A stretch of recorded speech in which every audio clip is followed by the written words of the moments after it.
On the night of April 20th, 2010, operators working on an offshore well stared at a number that made no physical sense. A gauge tracking the internal pressure of the well held steady at 1,400 pounds per square inch, while a parallel line read 0. In 50 minutes, the decision of how to interpret that single anomaly would sink an entire operation, take 11 lives, and initiate one of the most severe environmental disasters on record. The rig was the Deepwater Horizon. Operated by Transocean under lease to BP, it was a massive semi-submersible platform, widely considered one of the most advanced pieces of drilling technology operating on the ocean. This vertical scale illustrates the sheer distance separating the crew from their work. The wellhead sat beneath roughly 5,000 feet of open ocean. From that point on the seafloor, the drill string extended more than 2 miles further down through solid rock, finally piercing a highly pressurized reservoir of oil and gas. The total loss of this rig did not originate from a sudden mechanical snap or a single defective valve. It was the result of a sequential collapse. 4 separate, deeply engineered layers of defense failed in perfect order over the course of a few hours. High-stakes engineering relies on a concept called defense in depth. You assume components will fail, so you stack independent safeguards on top of each other. The philosophy dictates that an error at level 1 will be caught by the barrier at level 2.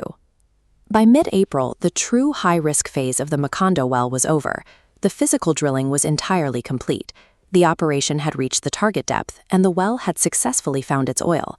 All that remained was a routine procedure: placing a temporary cap on the well, securing the reservoir, and detaching the expensive Deepwater Horizon rig so it could sail to its next contract. But a redundant system is only secure if its failure modes are truly independent. On this night, intense human pressure to finalize the job would act as the link, bridging one compromised barrier directly to the next. The deepest physical barrier separating the rig from the reservoir was the cement plug.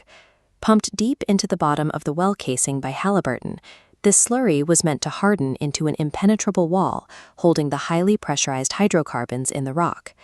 Because the rock formation at the bottom was fragile, a standard heavy cement mixture could fracture it. The engineers opted for a specialized solution: foamed cement.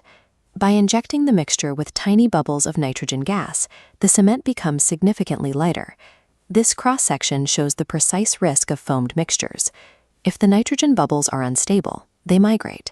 They separate out of the mixture and rise, leaving empty vertical channels directly through the hardening cement. To prevent unequal distribution, the pipe must be kept perfectly centered using brackets called centralizers. The engineers ran far fewer centralizers than their models recommended.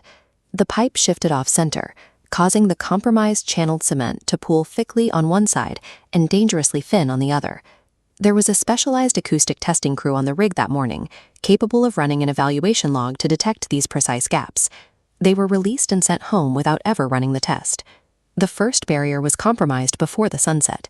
The physical seal at the bottom of the ocean was leaking, which transferred the entire burden of safety onto the crew's surface tests. The second barrier was cognitive. It was a diagnostic routine known as a negative pressure test, specifically designed to answer one question: is the cement plug holding? The physics of the test are straightforward. The heavy drilling mud inside the well actively pushes down, suppressing the reservoir. The crew deliberately removes some of that mud, lowering the downward pressure. If the cement is solid, the well stays perfectly quiet. If the cement has failed, the reservoir will immediately push fluid and pressure up the pipe. This split screen recreates the telemetry the drill floor received from 2 distinct pathways into the same well. When they bled pressure off the kill line, it settled nicely at 0. But the drill pipe told an entirely different story. Its pressure climbed rapidly and then stuck at 1,400 pounds per square inch. A completely sealed system cannot simultaneously read 0 on one line and hold 1,400 pounds of pressure on another. That mechanical force had to be coming from somewhere. The well was actively pushing back. Confronted with conflicting data, the crew formulated a theory. They discussed the bladder effect, an unproven concept suggesting the remaining heavy mud was pressing down, creating a phantom reading on the drill pipe gauge. The Macondo well was weeks behind schedule and millions of dollars over budget. The crew had been on shift for hours, and the next lucrative contract for the rig was waiting. The bladder effect offered a convenient narrative. The high pressure reading was a harmless anomaly, and the 0 was the truth. Forensic investigators later noted that if anyone had simply opened the valve on the drill pipe to bleed off that 1,400 pounds of pressure, the open connection to the surging reservoir would have been undeniable. They did not open the valve. They signed off on the negative pressure test as a success. The second barrier failed because the crew chose to rationalize a lethal warning in order to keep the operation moving forward. With the test approved, the crew proceeded to the next stage, pumping out the heavy drilling mud from the upper portion of the riser, replacing it with lightweight seawater. They were actively removing the last physical wake keeping the reservoir contained. The compromised cement offered no resistance. As the heavy mud exited, raw hydrocarbons from the high-pressure rock breached the casing and accelerated up the pipe. This activated the third barrier, the human monitoring crew. Once the gas breached the well, the drillers had roughly a 50-minute window to identify the influx, known as a kick, while it could still be controlled. A rising kick generates distinct telemetry. Active instruments recorded clear discrepancies. The volume of fluid returning up from the well was noticeably higher than what went down. But spotting a steady volumetric trend requires focused attention, and the end of a drilling job is chaotic. Crews were moving fluids between tanks and routing returns overboard. The cognitive overload of these parallel tasks prevented anyone from synthesizing the scattered data points on their screens. The kick remained unrecognized for 50 minutes. By the time mud violently erupted out of the top of the riser onto the rig floor, it was far past the point of a manageable influx. It was a full blowout. The third barrier did not fail from a lack of instrumentation. The sensors captured the anomaly perfectly. It failed because divided attention masked the live trend until the gas was visibly detonating on the deck. As the rig caught fire, the crew engaged the fourth and final barrier. Sitting on the seafloor 5,000 feet below was the blowout preventer, or BOP. This 5-story, heavily armored stack of valves is the ultimate emergency brake. Inside the BOP is the blind shear ram. Driven by massive hydraulics, 2 enormous steel blades are designed to slam horizontally across the bore, cut completely through the internal drill pipe, and seal the well shut. This diagram reveals the physics of the BOP's failure.